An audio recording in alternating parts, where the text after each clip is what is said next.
Hi guys! Kamusta po kayo? Ako po ulit si Russell. Tara samahan nyo ulit akong gawa ng flower arrangement. For today's video, nagdala po ang aming customer ng set of gold. Tatlo po sila magkakapatid na naghati-hati po dito para irigalo daw po sa kanilang mama. Hindi ko na rin tinanong kung anong special occasion. At ang sabi nila, gusto lang nila, simple lang daw ang arrangement pero elegante tignan. Kaya ang naisip ng person, gumamit lang po ako dito ng Licianthus White at saka Gerbera Beige. Kasi ito lang po talaga yung tingin ko na magiging elegante tignan ang ating flower arrangement. At ang napili po nilang manikin, ito pong black manikin po namin. At ito naman pong stand na po, ito pong gray na leather naman po ang napili po nila. So kahit pa paano maganda rin po ang color combination.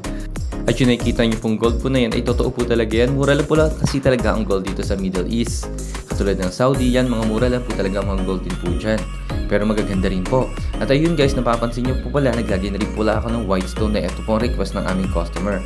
At pagkatapos ko po lalagyan ng white stone yan, chinek ko na rin po talaga yung mga buong sponge po namin na hindi po dapat makikita po ito. Kaya nilagyan ko po ito ng Raskas leaves.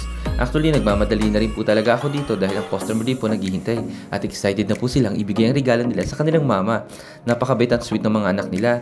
Ayan guys, napansin nyo, nilagyan ko po ng Raskas leaves yung bawat sulok po ng mga sponge. Nakita po na wala pong bulaklak. Dahil budget lang po talaga ang gusto ng aming customer. Hindi daw po ganun karamihan ng bulaklak at hindi naman din po ganun kamahalan. At ito ang final look ng aking ginawa. Sana nagustuhan nyo po. At sa mga nakapanood po, sana naman po pa-comment naman po kung saan na po nakarating ang ating video. At ayun po pala, wag po kayong magsasawang manood at share ng aking video. Lagi po tayo mag-iingat. Maraming salamat. Bye-bye!